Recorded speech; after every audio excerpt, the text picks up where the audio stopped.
Hi guys, welcome to another video. This one is a real mix. I didn't have a project just to sit on all week, so I've had a bits and pieces week. I've done some stuff on my Beetle, and I've done some bits on this Porsche 912 as well, which we've got about 10 videos on of all the metal work. So yeah, check it out.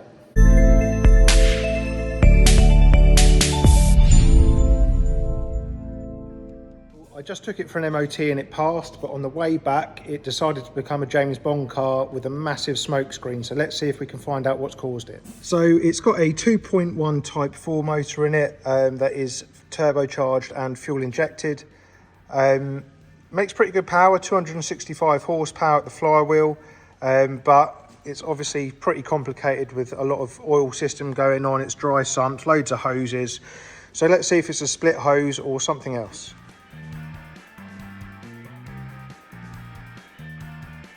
Okay, so I've cleaned it all down, run it up, and I thought it'd be something a little bit more exciting because we've obviously got the turbo and stuff here, lots of pipe work, oil feed for the turbo. Thought maybe that had popped, but it actually looks like it's coming from the rocker cover.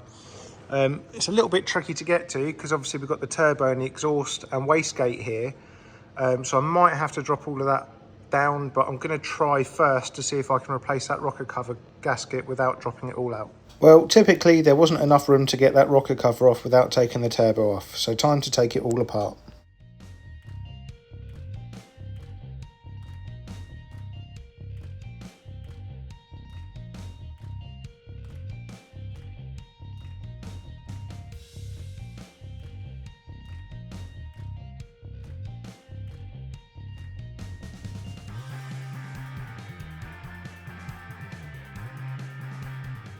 Well, that's the culprit of the oil leak.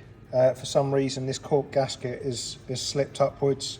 It's been in there for over a year now and probably best part of 1,000 miles. So I'm really surprised it's just randomly decided to happen. But at least it's an easy fix. I think I'm also, while we're here, going to, there's a bit of oil on the induction side.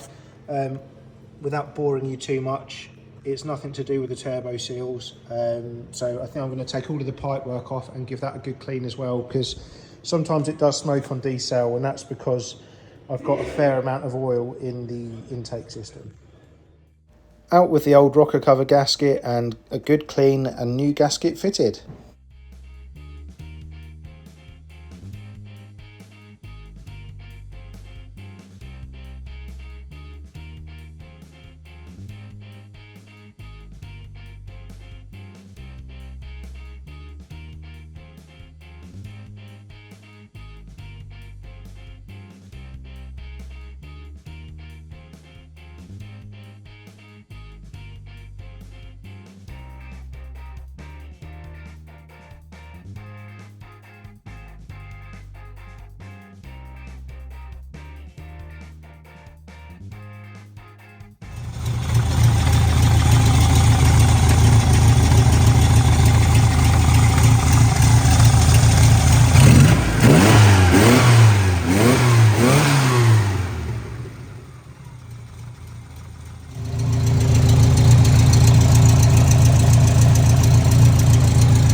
Well, that's all back together, some fresh oil in there, and it all seems dry, so pleased with that.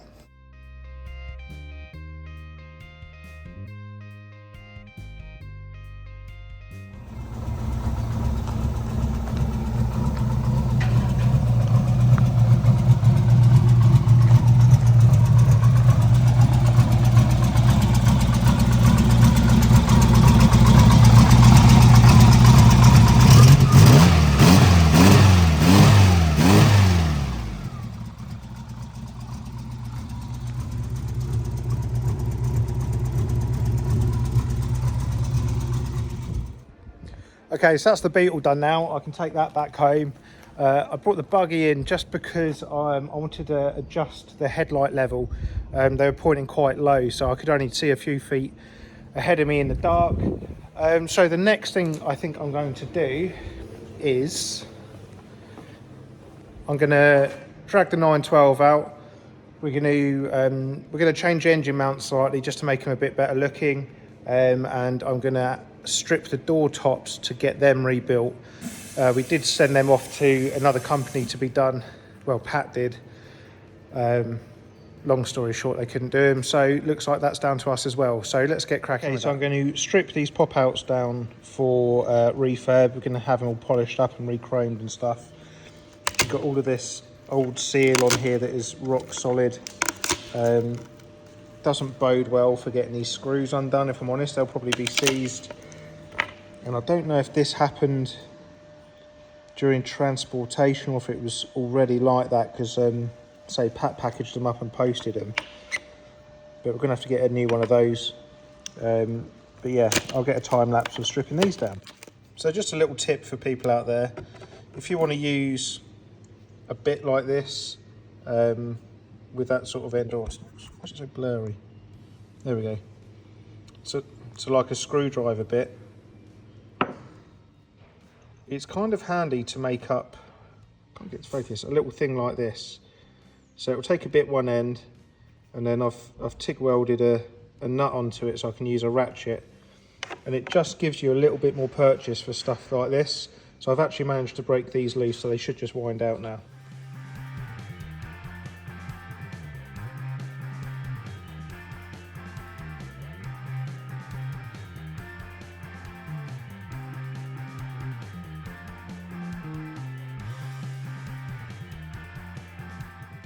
Well, I spoke too soon, and some of these screws do need drilling out.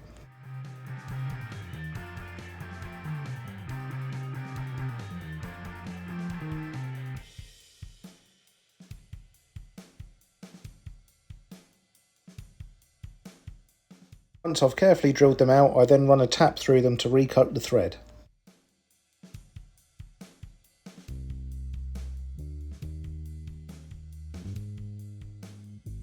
Okay, so that is one pop out now stripped. I've stripped the latch down. This broken bit, well actually the whole latch mechanism looks very much like a Carman gear one, so I might take a punt on a Carman gear arm and just see.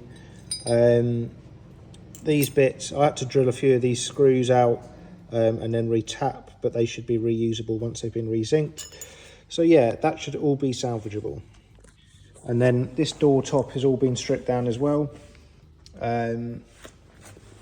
Might have to do a repair to the hinge to see if I can get that part. But again, all of that should be salvageable as well. So yeah, so far so good. On to the other pop out. Same again, we start with the hinge and then start disassembling that into a component form.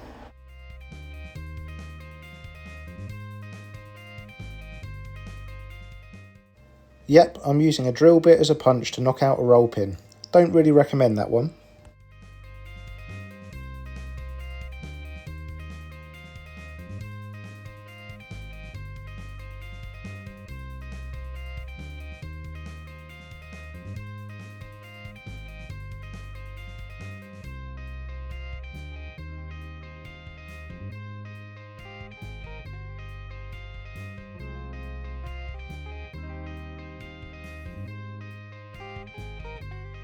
Okay, so that's the pop outs and that door top done. I'm just going to do this last door top. The one that this one concerned me because it's got all this damage around here. That should be flat and smooth, but for some reason it's all bent up. So I'm going to try and repair it. But yeah, let's get it apart first.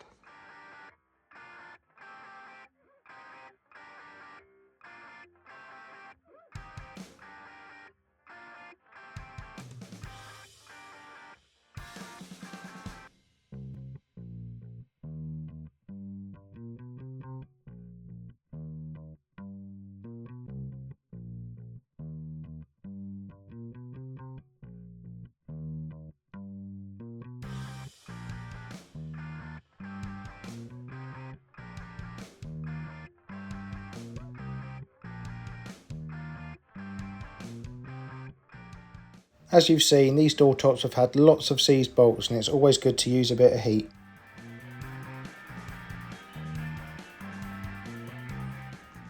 Okay, so this is the bottom of the quarter light section. and as you can see, it is bent all over the place. So I'm going to have a go at repairing this now. Hopefully it comes out nice and we can get away without trying to find a replacement.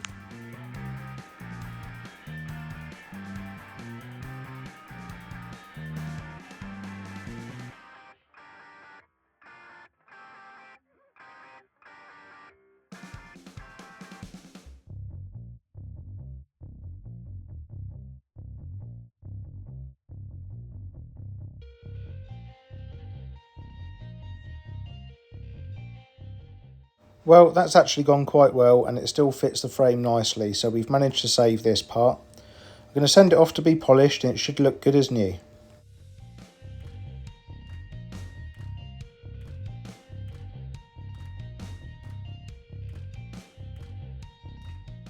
And there we go, that is the door tops all stripped. We've got these bagger bits for zinc plating and it's all ready for polishing. Okay, so the next thing I want to do is remake this engine bar. I made it for the Porsche 912 to put a Type 4 motor in it.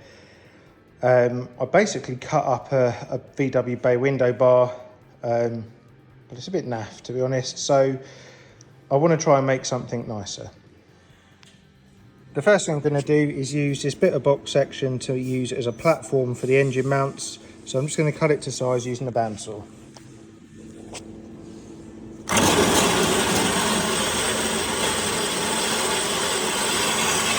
So next up I'm going to make the bar. This is the first time I've used this tube bender and it took a little bit of time to figure out where to put the bends and measure all the tube, but I think I got there in the end.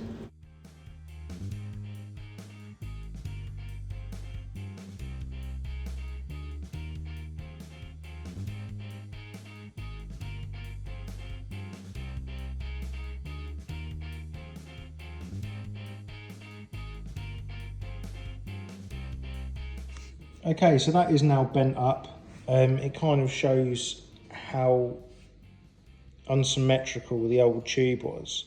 But yeah, pretty pleased with how that's bent up. I now need to get the car on the ramp and I can look at fitting it.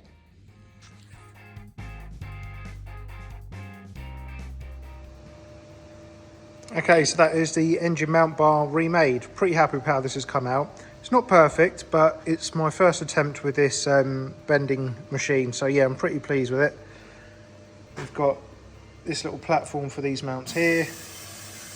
And then we've smoothed this in up here. And yeah, it's all sitting nice and square. So really pleased with that. So that's it for this video. I hope you guys enjoyed it. The next one I think will be on the Jaguar E-Type. Chris has just painted this. If not, we'll be back on the Porsche 911. Like I said, these last couple of weeks are a little bit messed up, but yeah, hopefully we'll have a video for you next Friday as well. Have a good weekend. I'll see you in the next one. Cheers.